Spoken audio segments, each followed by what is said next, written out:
السلام عليكم ورحمة الله وبركاته. صلوا على النبي عليه الصلاة والسلام. مرحبا بكم في القناة، إن شاء الله تكونوا بخير بصحة جيدة. جبت لكم اليوم وصفة البسبوسة بدينا بزاف، جربوها على ضمانتي بنة خرافية. ما تنساوش ديروا ابوني وجيم وتشاركوا الفيديو مع حبيباتكم. الآن نبداو في الوصفة، بركة الله.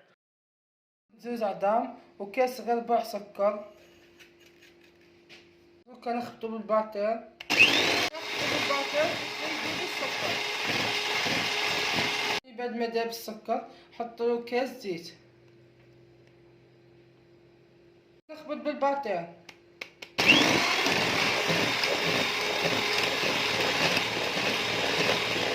نحط كاس حليب ونخبط بالباطير، كاس ونص دقيق متوسط، نخلط،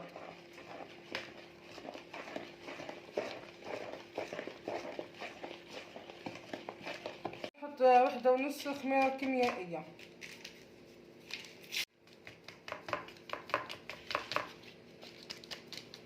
نخلط،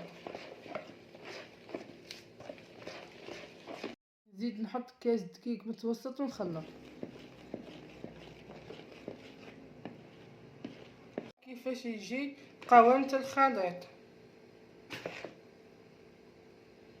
كدهنت بشوية زيت ورشيته بشوية دقيق، دوكا صبيتلو الخليط كيما هكا، نديرلو بالموس كيما هكا باش يجي قد بعضاه.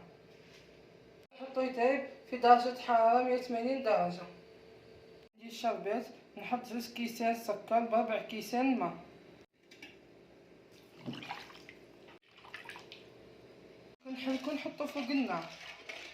نحطو فوق النار، كيهز الغليان نحسب 15 دقيقة ونطفي عليه. بعد ما طابت وهي سخونة نسقيها بالشربات، الشربات تكون باردة، كنقصها مربعات.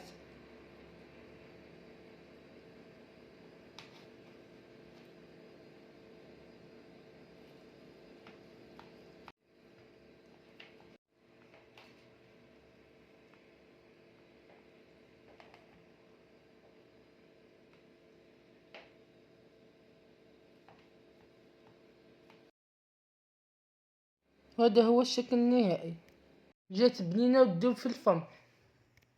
والآن وصلنا لنهاية الفيديو، نتمنى تكون الوصفة عجبتكم واستفدتم منها. لكن عجبتكم ما تنسوا ديروا الابوني والجيم وتشاركوا الفيديو مع حبابكم، ودمتم في رعاية الله. بقاو على خير.